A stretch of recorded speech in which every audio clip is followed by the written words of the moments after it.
Hello friends, स्वागत है आप सभी का अपना यूट्यूब चैनल प्रशंसा ऑनेस्ट एजुकेशन पे। और मैं श्वेता प्रकृति आप सभी का स्वागत करती हूँ। तो पिछले वीडियो में हम लोगों ने स्वतंत्रता, समानता, न्याय और अधिकार से संबंधित जितने भी PYQs बनते हैं उसको हम लोगों ने डिस्कशन किया था। कुल 10 क्वेश्चंस का डिस्कशन हुआ था पिछले वीडियो में। तो आज हम लोग क्वेश्चन नंबर 11 से लेकर के क्वेश्चन नंबर 25 तक जो PYQs जितने भी बनते हैं उसको करने का प्रयास करते हैं। और ये सेशन जो है आपको TGT PGT दोनों के लिए बहुत ही महत्वपूर्ण होगा। तो आइए शुरू करते हैं। तो आज का क्वेश्चन है कि ग्रीन ने स्वतंत्रता को माना है। ग्रीन जो है उसने स्वतंत्रता को क्या माना है? तो ये क्वेश्चन है, एक मिनट। तो ग्रीन ने स्वतंत्रता को क्या माना है? ऑप्शन ए आपका है नियंत्रण का अभाव, सेकंड है कुछ भी करने की छूट, और सी विधि का अभाव, और डी है आपका करने योग्य काम करने की क्षमता। तो ग्रीन जो है वह स्वतंत्रता का समर्थन करते हैं। किस तरह के स्वतंत्रता का समर्थन करते हैं? तो आपका यहाँ हो जाएगा ऑप्शन डी, यानी कि करने योग्य काम। क्या होगा आपका यहाँ पे? एक मिनट, आपका हो जाएगा यहाँ करने योग्य काम, यानी कि ऑप्शन डी। तो ये जो है ग्रीन है, ये इनके अनुसार क्या होता है कि स्वतंत्रता उन बातों को करने का अधिकार है जो एक दूसरे के विरुद्ध नहीं हो। जो एक दूसरे का विरुद्ध नहीं हो वही काम करने योग्य है। तो इसलिए इसका ऑप्शन हो जाएगा ऑप्शन डी। अब हम लोग आते हैं क्वेश्चन नंबर 12 की तरफ। क्वेश्चन नंबर 12 क्या कहता है? तो ये जो है आपका कथन आधारित प्रश्न है। इसमें कह रहा है कि अधिकार वह दावा है जिसे समाज स्वीकार करता है और राज्य लागू करता है। यह कथन किसका है? तो यहाँ 4 ऑप्शन दिए गए हैं। बोशांके है, ग्रीन है, लास्की है, मैकाइवर है। तो इसका आंसर आपका हो जाएगा ए, बोशांके, यानी कि ऑप्शन ए। ऑप्शन ए इसका हो जाएगा। तो बोशांके जो कहते हैं, इनका है कि अधिकारों के बारे में बोशांके हमेशा कहते हैं कि अधिकार वह मांग है जिसे समाज स्वीकार करता है और राज्य लागू करता है। समाज क्या करता है? स्वीकार करता है और राज्य लागू करता है। ये बोशांके का कथन है, इसको याद रखेंगे। अब आते हैं हम लोग क्वेश्चन नंबर 13 की तरफ। क्वेश्चन नंबर 13 क्या कह रहा है कि निम्न में से कौन न्याय का सार्वलौकिक तत्व है? अब ये क्वेश्चन जो है आपका न्याय से रिलेटेड है क्वेश्चन, इसको ध्यान से सुनेंगे। तो कह रहा है इसमें कि न्याय का सार्वलौकिक तत्व क्या है? तो ऑप्शन ए है न्याय समानता पर बल देता है, न्याय असमानता का पर्यायवाची है, न्याय बंधनों पर बल देता है, न्याय बंधनों का अभाव है। तो सबसे पहले हम लोग यह जानेंगे कि न्याय का अर्थ क्या होता है। तो ये हो जाएगा यहाँ पे कि सामाजिक आदर्श से है। न्याय क्या है यहाँ पे? तो यहाँ हो जाएगा न्याय का मतलब कि सामाजिक न्याय, सामाजिक आदर्श। क्या हो जाएगा? सामाजिक आदर्श। ठीक है, सामाजिक आदर्श से जिसके द्वारा मनुष्य जो है वो संबंध जो है पारस्परिक संबंध की उचित व्यवस्था का उद्देश्य इससे जाना जाता है। और इसमें क्या होता है कि व्यक्तिगत विकास होता है। लोगों का पारस्परिक क्या होता है? तो व्यक्तिगत विकास होता है। इसका ऑप्शन हो जाएगा आपका सी, न्याय बंधनों पर बल देता है। न्याय क्या करता है? तो बंधनों पर बल देता है। ऑप्शन सी हो जाएगा इसका। अब हम लोग आते हैं क्वेश्चन नंबर 14 की तरफ। क्वेश्चन नंबर 14 क्या कहता है? अधिकारों के ऐतिहासिक सिद्धांत की मूल विशेषता है। ये आपका अधिकार से जुड़ा हुआ प्रश्न है। तो इस सिद्धांत की मूल विशेषता क्या है? तो यहाँ ऑप्शन आपका दिया गया है कि अधिकार प्राकृतिक रूप के होते हैं, ऑप्शन बी अधिकार राज्य की देन होते हैं, सी राज्य समाज की देन है, और डी राज्य परंपराओं की देन है। तो यहाँ आपका हो जाएगा ऑप्शन डी, यानी कि राज्य परंपराओं की देन है। राज्य किसकी देन है? तो परंपराओं की। ये ऐतिहासिक सिद्धांत की मूल विशेषता करता है। किसकी? ऐतिहासिक सिद्धांत की, है ना। तो इसको हम लोग इस तरह समझने का प्रयास करेंगे कि जब रीति रिवाज लंबे समय के पश्चात स्थिर हो जाते हैं, है ना, तब अधिकारों का जन्म होता है। किसका जन्म होता है? तब अधिकारों का जन्म होता है, यानी कि राज्य परंपराओं की देन है। चलिए अब हम लोग आते हैं क्वेश्चन नंबर 15 की तरफ। क्वेश्चन नंबर 15 क्या कह रहा है? क्वेश्चन नंबर 15 कह रहा है कि वैधानिक अधिकार के पीछे कौन सी शक्ति है है ना। तो ऑप्शन ए है कानून की शक्ति, नैतिकता की शक्ति, न्यायालयों की शक्ति, नीति शास्त्र की शक्ति। तो यहाँ आपका आंसर हो जाएगा कानून की शक्ति। किसकी शक्ति हो जाएगी? कानून की शक्ति, यानी कि वैधानिक अधिकारों के पीछे जो है वो कानून की शक्ति होती है। जैसे मान के चलिए कि रीति रिवाज हो गया और परंपरा, ये अधिकारों का स्थान नहीं ले सकते हैं क्योंकि इनकी कानूनी मान्यताएं नहीं हैं। हालांकि रीति रिवाज जो है और परंपरा ये वैधानिक अधिकार बन सकते हैं जब इन्हें विधि निर्माता द्वारा मान्य बना दिया जाता है, तब जाकर के ये अधिकार जो हैं वो क्या हो जाएंगे? वैधानिक अधिकार हो सकते हैं। तो इसका ऑप्शन हो जाएगा आपका ए, कानून की शक्ति। अब हम लोग बढ़ते क्वेश्चन नंबर 16 की तरफ। क्वेश्चन नंबर 16 क्या कह रहा है? कह रहा है कि निम्न में से कौन सा कथन सही है ना। तो इस पे हम लोग ध्यान देंगे कि क्वेश्चन को कि क्या कह रहा है। क्वेश्चन सही है यहाँ है, कहीं पे आपका हो जाएगा कौन सा कथन गलत है, इस पे ध्यान देंगे। क्वेश्चन कौन सा कथन सही है यहाँ पे ये बोल रहा है। तो यहाँ ऑप्शन हम लोग देख लेते हैं। ऑप्शन ए क्या कह रहा है कि समानता का अर्थ है व्यवहार व पुरस्कारों की पहचान। ठीक है। ऑप्शन बी क्या कह रहा है कि समानता का अर्थ है समान आय, यानी कि सबको समान इनकम जो है वो क्या है। सी है समानता का अर्थ है कि प्रकृति ने सब मनुष्यों को समान बनाया है। और डी है समानता का अर्थ है कि अपने व्यक्तित्व के विकास के लिए सबको समान अवसर देने का प्रावधान हो। तो इसमें सबसे सटीक क्या होता है? ऑप्शन डी, यानी कि समानता का क्या अर्थ होता है? इक्वलिटी। तो यहाँ हो जाएगा समानता का अर्थ कि व्यक्तित्व के विकास के लिए सबको समान अवसर देने का प्रावधान होना चाहिए, है ना। इसमें क्या है कि एक लॉस्की विचारक है जिसने क्या कहा है कि समानता संबंधी विचार के अंतर्गत इन्होंने दो इम्पोर्टेंट बातें कही हैं। पहला है कि विशेषाधिकार का अभाव और सेकंड कहा है अवसर की समानता।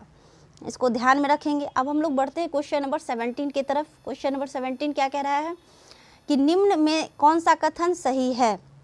इसमें भी वही चीज़ है कि कौन सा कथन सही है। यह आपका स्वतंत्रता और समानता विरोधी है। बी है स्वतंत्रता और समानता पूरक है। सी है स्वतंत्रता और समानता असंगत है। और डी है स्वतंत्रता और सत्ता विरोधी है। तो इसका आंसर हो जाएगा ऑप्शन बी।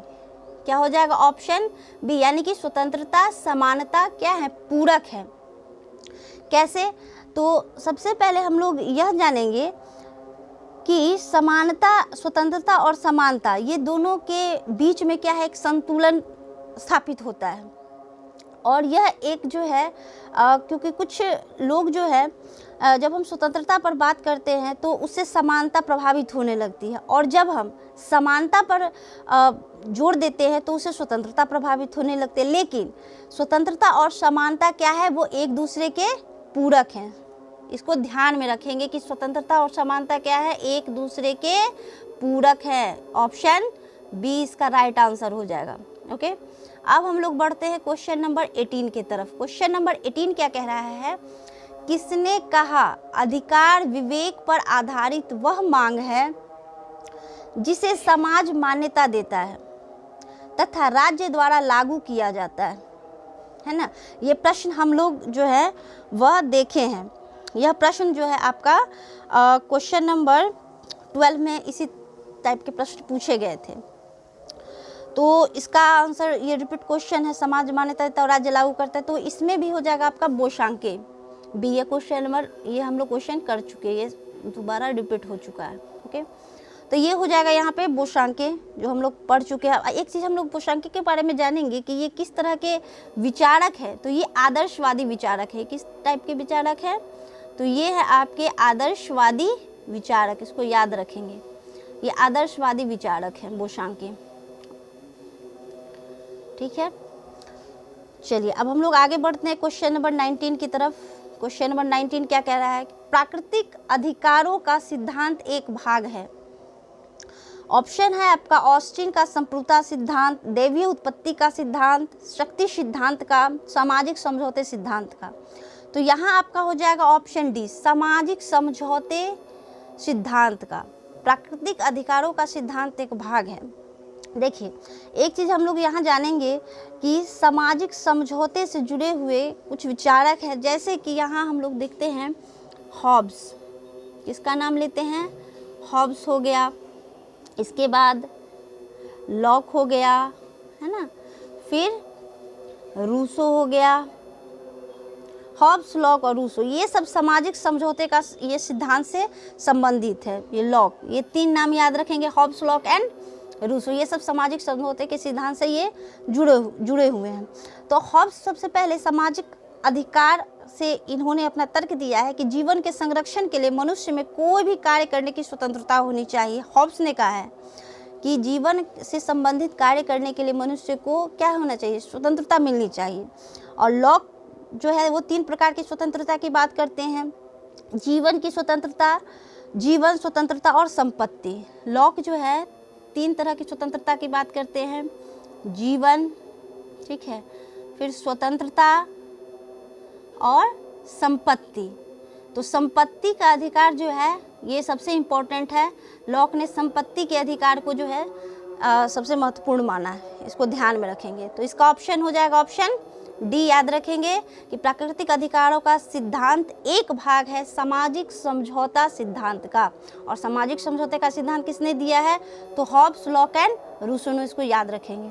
अब हम लोग बढ़ते हैं क्वेश्चन नंबर 20 की तरफ। क्वेश्चन नंबर 20 क्या कहता है कि कौन सा सिद्धांत मानता है कि अधिकार राज्य द्वारा निर्मित है। अधिकार जो है वो राज्य द्वारा निर्मित है, या कौन सा सिद्धांत मानता है, कानूनी, प्राकृतिक, ऐतिहासिक और आदर्शवादी। तो यहाँ हो जाएगा आपका, क्या हो जाएगा, ऑप्शन ए, कानूनी। ऑप्शन ए हो जाएगा आप लोग का कानूनी, यानी कि कानूनी अधिकार वे अधिकार है, इसका थोड़ा सा डिफिनेशन हम लोग जान लेते हैं। कानूनी अधिकार वे अधिकार है जो व्यक्ति को राज्य द्वारा दिए जाते हैं। व्यक्ति को किसके द्वारा दिया जाता है कानूनी अधिकार, तो राज्य के द्वारा दिया जाता है, और कानून के द्वारा सुरक्षित होते हैं।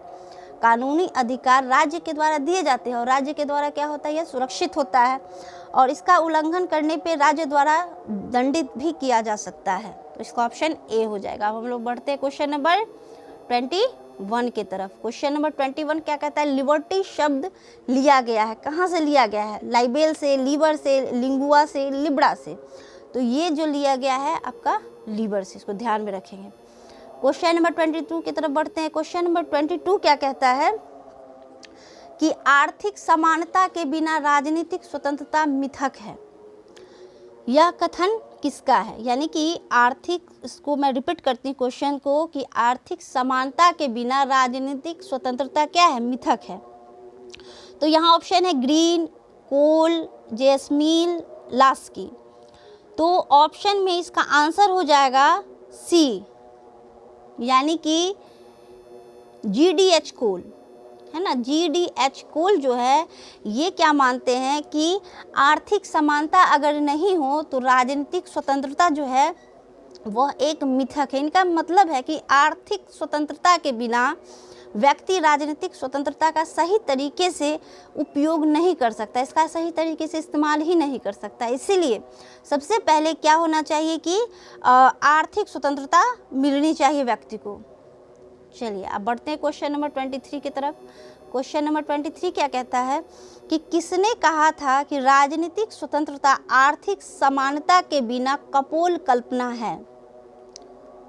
सेम क्वेश्चन है, इसका क्वेश्चन को जो है वो अलग तरीके से कहा गया है, इसको ध्यान से समझेंगे कि किसने कहा था कि राजनीतिक स्वतंत्रता आर्थिक समानता के बिना कपोल है। तो यहाँ भी आपका हो जाएगा DH कोल, है ना। DH कोल जो है इन्होंने यही बात कही है कि राजनीतिक स्वतंत्रता आर्थिक समानता के बिना क्या है, एक कपोल कल्पना है। मतलब कि बिना आर्थिक स्वतंत्रता के राजनीतिक समानता मिल ही नहीं सकती है, इनका कहने का ये तात्पर्य। अब हम लोग बढ़ते हैं इस सीरीज में सबसे लास्ट प्रश्न की तरफ, देखते हैं क्वेश्चन नंबर 24। क्वेश्चन नंबर 24 क्या कह रहा है कि निम्नलिखित में से किस विचार पद्धति में कानून को स्वतंत्रता का विरोधी समझा जाता है। किस विचार पद्धति में कानून को स्वतंत्रता का विरोधी समझा जाता है। तो यहाँ 4 ऑप्शन दिए गए हैं और इसका आंसर हो जाएगा करेक्ट, शास्त्रीय उदारवादी विचार पद्धति, ऑप्शन बी इसका राइट आंसर होगा। तो शास्त्रीय उदारवादी अथवा नकारात्मक उदारवादी जो होते हैं वो व्यक्ति की स्वतंत्रता तथा राज्य की सत्ता का परस्पर ये क्या करते हैं, विरोध करते हैं और इसी कारण व्यक्ति की स्वतंत्रता पर न्यूनतम संभव जो प्रतिबंध होने चाहिए वो लगाते हैं। तो इसका हो जाएगा ऑप्शन बी। तो आज के सेशन में हम लोग कुल 24 प्रश्न, जो 10 प्रश्न हम लोग पिछले वीडियो में किए थे और आज है 11 से लेकर के 24 क्वेश्चंस का PYQ हम लोगों ने किया है। ये आपका जो है वो TGT एंड PGT ये दोनों के लिए जो है बहुत महत्वपूर्ण है। इस सेशन को कंटिन्यू करिए।